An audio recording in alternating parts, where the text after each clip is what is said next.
I represent District 47 in southern Brooklyn, the neighborhoods of Coney Island, Seagate, parts of Bensonhurst and Gravesend.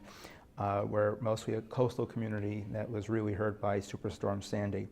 So first and foremost, it's to return a sense of safety and normalcy for the families in southern Brooklyn. There has been legislation passed by the federal government to allocate funds to the states affected by Superstorm Sandy.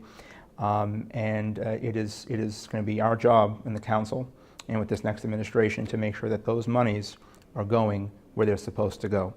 So one of the things that I'm looking to do and partner with other council members who were impacted by Superstorm Sandy, particularly Council Member Carlos Menchaca, is to create a Sandy committee, a committee designated to Sandy recovery.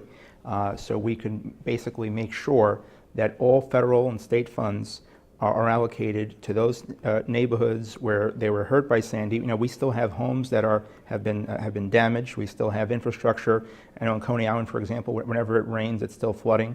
Our sewers are in terrible condition. So making sure that those monies, and we're talking about billions of dollars, are going where they're supposed to go. So we have no room for abuse and no room for misuse.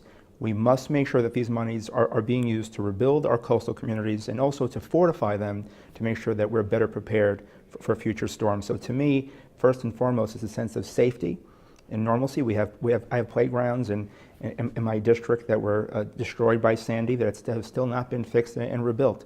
We have community centers in Coney Island where the entire summer they were closed and shut down because of safety concerns, and our neighborhood kids had nowhere to go.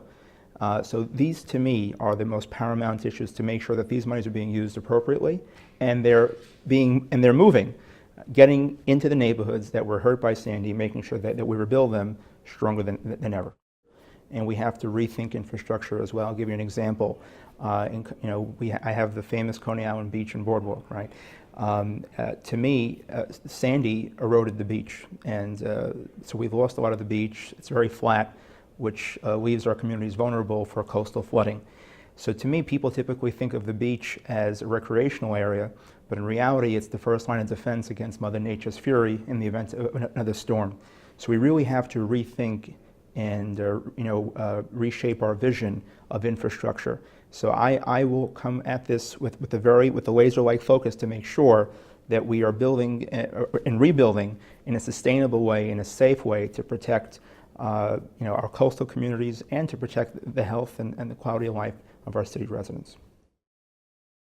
Out of the Sandy recovery and focus on infrastructure, which includes many things, our sewer systems, our parks, our playgrounds, our transportation system, making sure that, one of our goals is to turn Coney Island into a year-round destination to attract people, not just during the warm months, but during the fall and winter months as well. But in order to do that, you need to make investments in infrastructure and transportation improvements. I, as an educator, very, very concerned about our school system and making sure that we are expanding the way we measure student performance, strictly not just on exams, but to really bring in real-life skills into the classroom where they can develop and cultivate those skills to use in a future career. Right now, there is obviously this obsession with testing, and what it's really doing, it's creating a demoralizing attitude both with students, with parents, and with educators. It's restraining our creativity and our flexibility as educators to really teach outside the box.